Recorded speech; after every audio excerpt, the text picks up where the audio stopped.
Hello friends. इस video में हम लीड कोड कॉन्टेस्ट 3 to 5 की सेकंड प्रॉब्लम डिस्कस करेंगे।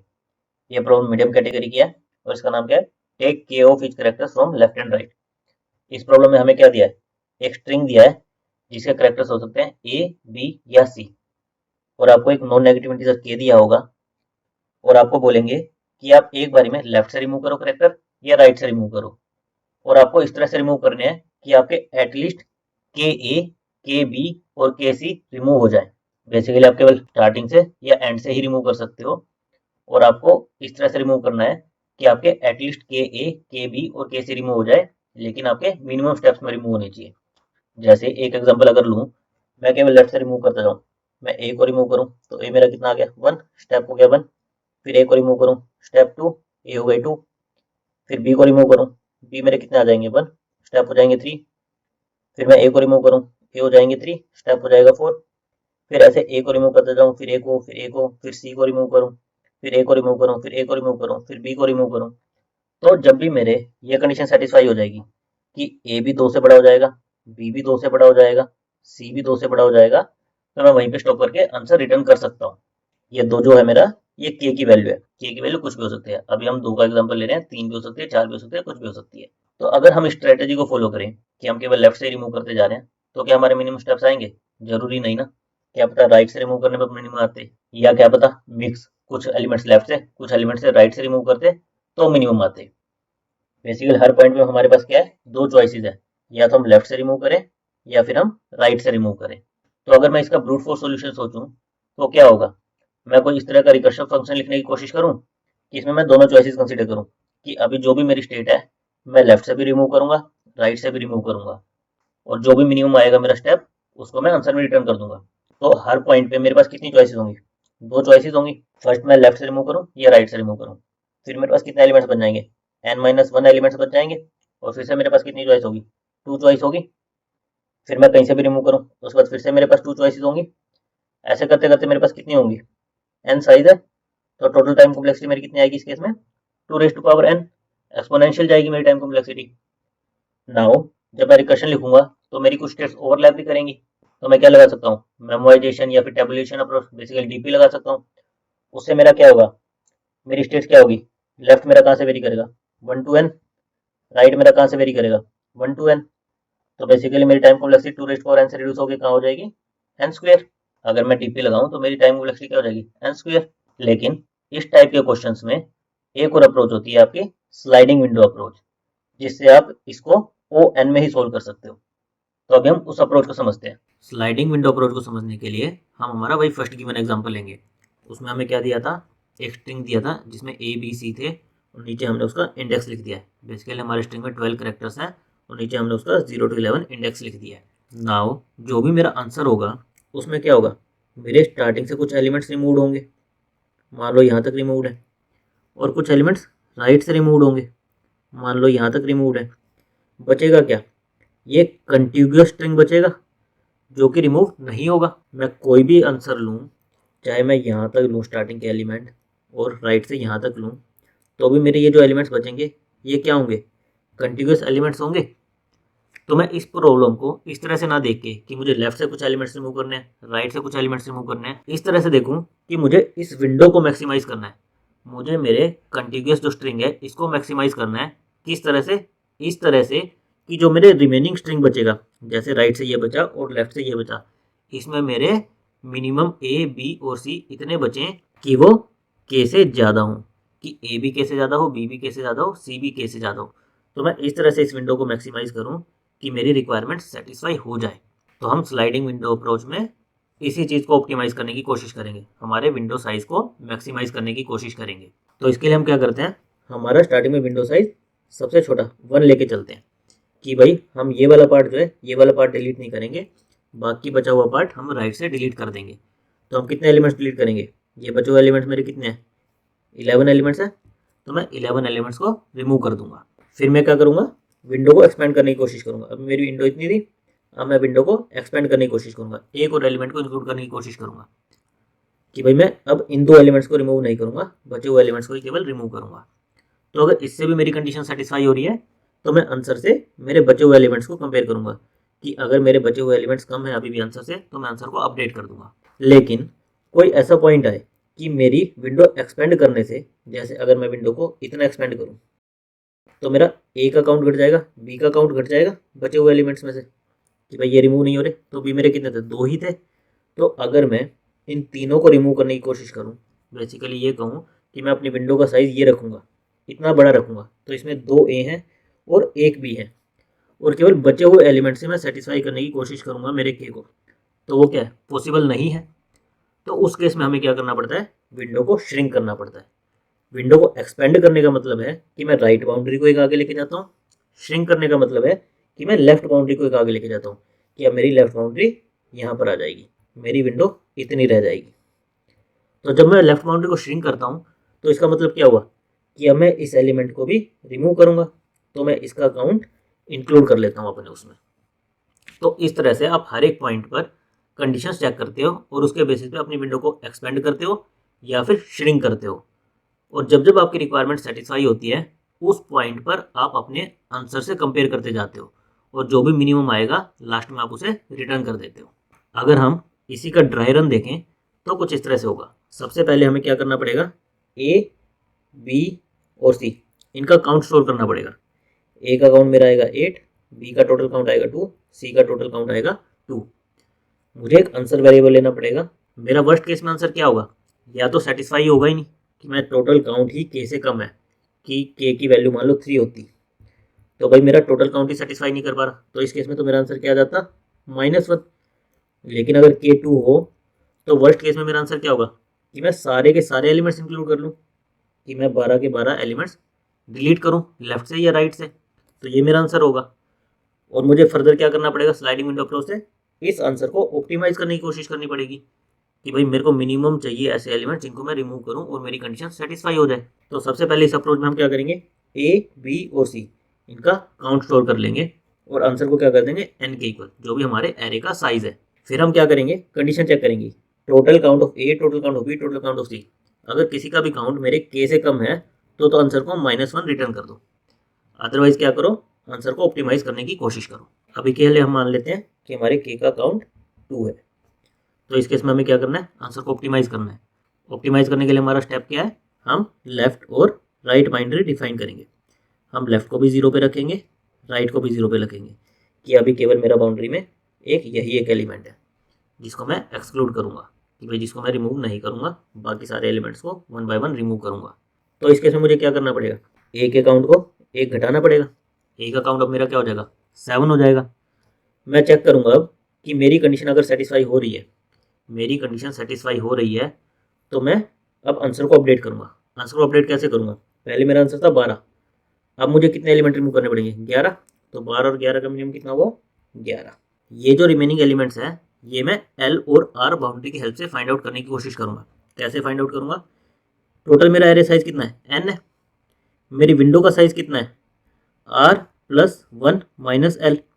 अभी मेरी विंडो का साइज कितना था, 1 था टोटल, आर की वैल्यू थी 0, 0 प्लस 1 1 माइनस एल की वैल्यू क्या थी 0। तो ये मेरा फॉर्मूला बनेगा, मेरी विंडो का साइज किससे निकलेगा, आर प्लस 1 माइनस एल से, और एन मेरा क्या टोटल एरे का साइज है।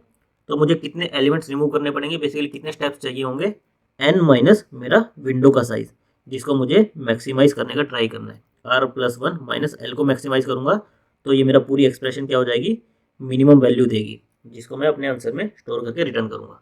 तो अभी के लिए मेरा आंसर क्या होगा, 11 हो गया। मेरी कंडीशन सेटिस्फाई हो रही है, सेटिस्फाई हो रही है, तो उस केस में हम क्या करते थे, बाउंड्री को एक्सपेंड करते थे। बेसिकली यहाँ से हम बाउंड्री को रिमूव करेंगे और बाउंड्री को यहाँ पर ले जाएंगे।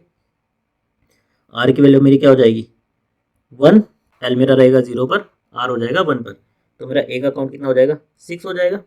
अभी भी कंडीशन सेटिस्फाई हो रही है तो मेरा आंसर अपडेट होकर क्या हो जाएगा, 10।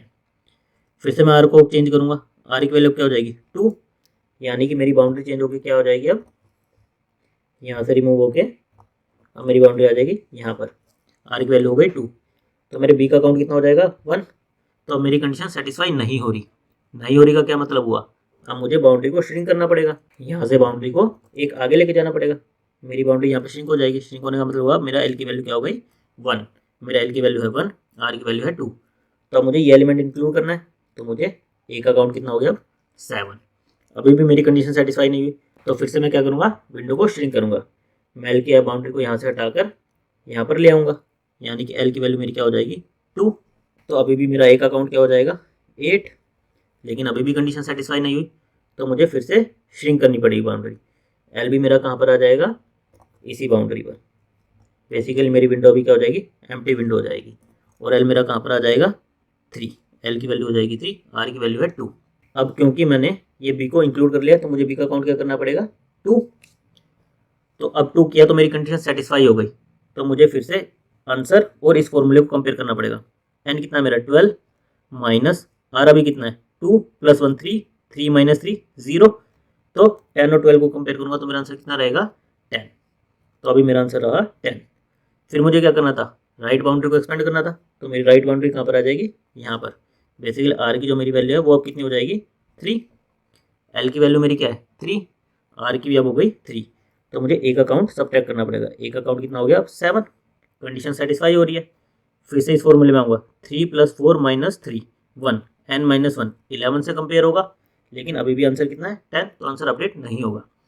फिर मेरा क्या होगा, आर बाउंड्री और आगे जाएगी, यहाँ से मेरी आर बाउंड्री जाएगी यहाँ पर। एक अकाउंट कितना हो जाएगा 6, कंडीशन सेटिस्फाई होगी, 10 10 से कंपेयर होगा, तो अभी भी आंसर क्या रहेगा 10। फिर से मेरी आर बाउंड्री एक्सपेंड होगी। अब आर बाउंड्री कहाँ पर जाएगी, यहाँ पर जाएगी। एक अकाउंट कितना हो जाएगा 5 हो जाएगा। इस बार आर की वैल्यू कितनी है मेरी 5, 3 के बाद 4 हुई थी, फिर 4 के बाद 5 आ गई मेरी। अभी भी मेरा कंडीशन सेटिस्फाई हो रहा है, तो मैं फिर से इस फॉर्मूले में आऊँगा। आर की वैल्यू क्या है 5 + 1 6 - 3, मेरा कितना आएगा 3, 5 - 3 9।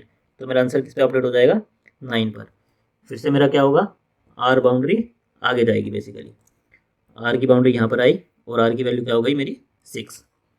फिर से मेरी कंडीशन सेटिस्फाई हो रही है, तो इस पर मेरा क्या आएगा, ये बाउंड्री मेरी आएगी 4 की विंडो साइज हो गया, तो यानी कि ये 8 से कंपेयर होगा, तो आंसर मेरा कितना अपडेट हो जाएगा 8। फिर से मेरी आर की बाउंड्री एक्सपेंड करेगी। आर की बाउंड्री कहाँ जाएगी, अब यहाँ तक जाएगी, विंडो साइज 5 का हो गया, तो आर की वैल्यू तो हो गई मेरी 7 और सी की वैल्यू मेरी क्या हो जाएगी अब 1। बेसिकली सी को एक्सक्लूड करना है, तो अब मेरी सी की वैल्यू हो गई 1, यानी कि अब मेरी कंडीशन सेटिस्फाई नहीं हो रही, तो मेरा एल श्रिंक करना शुरू करेगा। श्रिंक करेगा कैसे, मेरा एल बाउंड्री पहले यहाँ आएगी, फिर यहाँ आएगी, फिर यहाँ आएगी, फिर यहाँ आएगी। इससे क्या होगा, मेरा केवल एक अकाउंट इंक्रीमेंट होगा, तो सी का अकाउंट भी मेरा क्या रह जाएगा 1 ही रह जाएगा अभी। तो मेरी एल की बाउंड्री और आगे जाएगी, यहाँ तक आएगी। तो एल मेरा पहले क्या था 3, 3 से होगा 4, 4 से 5 6 7 8। जब मेरा एल 8 पर आएगा तब मेरे सी की वैल्यू 2 होगी, और अब ए की वैल्यू कितनी हो चुकी होगी मेरी 8। तो अभी मेरी बाउंड्री कितनी रह जाएगी, फिर से एम्प्टी विंडो रह जाएगी। तो इस बार जब मैं कंपेयर करूँगा तो 8 और 12 कंपेयर होंगे, तो मेरा आंसर कितना रहेगा 8 पर ही रहेगा। फिर मैं क्या करूँगा, आर बाउंड्री को एक्सपेंड करूँगा। आर बाउंड्री मेरी आएगी यहाँ पर। बेसिकली आर की वैल्यू अब क्या हो जाएगी 8। तो अभी फिर से मेरा एक अकाउंट कितना हो जाएगा 7, फिर से कंपेयर होगा, 8 और 11 कंपेयर होंगे, फिर आर मेरा यहाँ पर आएगा, आर की वैल्यू हो जाएगी 9। 8 और 10 कंपेयर होंगे, तो अभी भी आंसर कितना रहेगा मेरा 8 रहेगा। तो आर की बाउंड्री फिर से एक्सपेंड होगी, आर की वैल्यू क्या हो जाएगी 10। जब 10 होगी तो मेरा बी का काउंट क्या होगा 1 हो जाएगा। कंडीशन सेटिस्फाई नहीं होगी, तो अब मेरी क्या होगी, एल बाउंड्री श्रिंक करेगी। बेसिकली विंडो का साइज श्रिंक करेगा, तो अब एल मेरा यहाँ पर आ जाएगा। तो इस तरह से आपका पूरा एरे स्कैन होता जाएगा और हर पॉइंट पर आपका आंसर अपडेट होता जाएगा। आंसर अपडेट कब करना है, जब भी आपकी कंडीशन सेटिस्फाई हो रही होगी। कंडीशन सेटिस्फाई होने का मतलब है ए, बी और सी, इन तीनों का काउंट जब भी के से बड़ा होगा उस टाइम पर आपको आंसर अपडेट करना है। अपडेट कैसे करना है, इस फॉर्मूले से, मिनिमम ऑफ आंसर या फिर n माइनस विंडो साइज, और विंडो साइज कितना है r+1 - l। अभी हम इसका कोड देख लेते हैं। कोड में जो हमने डिस्कस किया उसी चीज़ को लिखा है। सबसे पहले हमने क्या लिया, n को साइज, n में एरे का साइज स्टोर करा लिया। फिर हमने वर्स्ट केस में आंसर कितना आ सकता है हमारा एरे साइज के इक्वल, तो हमने n ले लिया। फिर हमने 3 वेरिएबल लिए, ए का काउंट, बी का काउंट, सी का काउंट, इसको स्टोर करने के लिए। फिर लूप के थ्रू हमने उसका काउंट स्टोर करा लिया, ए का टोटल काउंट, बी का टोटल काउंट, सी का टोटल काउंट। अब अगर टोटल काउंट मेरा किसी का भी के से छोटा है तो मतलब पॉसिबल ही नहीं है, मैं किसी तरह से भी रिमूव कर लूँ, के से ज़्यादा मैं ला ही नहीं सकता एलिमेंट, तो मुझे उस केस में क्या करना है -1 आंसर रिटर्न करना है। लेकिन अगर पॉसिबल है, तीनों का टोटल काउंट अगर के से ज़्यादा है, तो यानी कि पॉसिबल है। उस केस में मुझे क्या करना है, आंसर को मिनिमाइज करने का ट्राई करना है। उसके लिए मैं क्या करूँगा, sliding window approach. Sliding window approach में सबसे पहले हम क्या लेते थे, लेफ्ट 0 पे राइट 0 पे, और जो भी मेरा राइट विंडो पर होता था उस एलिमेंट का काउंट मैं घटा देता था। ए है तो ए का काउंट, बी है तो बी का काउंट, सी है तो सी का काउंट, इसका काउंट घटा देता था। घटाने के बाद मैं क्या चेक करता था कि किसी का भी काउंट मेरा के से कम तो नहीं हो गया। अगर किसी का भी काउंट मेरा के से कम हो गया है तो मुझे क्या करना है, लेफ्ट वाली बाउंड्री को आगे लेके जाना है, बेसिकली विंडो को श्रिंक करना है। श्रिंक करने का मतलब क्या हुआ कि जो भी मेरा लेफ्ट पर एलिमेंट है उसका काउंट मुझे इंक्रीमेंट करना है। ए है तो ए, बी है तो बी, सी है तो सी। तो वही मैंने लूप में किया है कि जब तक मेरा किसी का भी काउंट के से कम है मैं लेफ्ट बाउंड्री को श्रिंक करता जाऊँ। श्रिंक करने का मतलब हुआ मैं ए, बी और सी का काउंट बढ़ाता जाऊँ, जो भी वहाँ पर लेफ्ट बाउंड्री पर एलिमेंट था। और लेफ्ट प्लस प्लस यानी कि बाउंड्री को श्रिंक करो। नाउ जब मैं इस लूप से बाहर आऊँगा तो मेरा क्या होगा, तीनों का काउंट के से बड़ा होगा। तो जब भी के से बड़ा होता था हमें क्या करना होता था, आंसर को अपडेट करना होता था। आंसर को अपडेट कैसे करते थे, मिनिमम ऑफ करंट आंसर, कि जो भी अभी करंट आंसर है उसका, और N minus window size. Window size क्या है, right plus 1 minus left. Answer और एन माइनस विंडो साइज, इसका जो भी मिनिमम आए मैं उसको आंसर में अपडेट कर दूं। आंसर में अपडेट करने के बाद मुझे क्या करना होता था, विंडो को फिर से एक्सपेंड करना होता था। विंडो एक्सपेंड करने के लिए राइट प्लस प्लस, श्रिंक करने के लिए लेफ्ट प्लस प्लस, एक्सपेंड करने के लिए राइट प्लस प्लस। और लास्ट में ये पूरा प्रोसीजर होने के बाद जो भी मेरा आंसर आएगा उसको मैं रिटर्न कर दूंगा। अभी अगर इसकी मैं टाइम कॉम्प्लेक्सिटी की बात करूं तो ये वाला जो टोटल काउंट का लूप था ये कितना था, ऑफ एन था, राइट। उसके बाद हमारी स्लाइडिंग विंडो अप्रोच क्या थी, स्लाइडिंग विंडो अप्रोच में आपकी right boundary 0 to N shift होती है, left boundary 0 to N shift होती है। तो टोटल आपका कितना लगेगा, ऑफ 2n। तो ओवरऑल अगर मैं टाइम कॉम्प्लेक्सिटी की बात करूं तो आपकी टाइम कॉम्प्लेक्सिटी कितनी आएगी, ऑफ n। और स्पेस कॉम्प्लेक्सिटी कितनी है, हमने क्या लिया है, कुछ वेरिएबल्स लिए, 3 काउंट ए, काउंट बी, काउंट सी के लिए, एक आंसर के लिए, एक एन के लिए। तो हमारी स्पेस कॉम्प्लेक्सिटी क्या है, ऑफ 1। Thank you guys.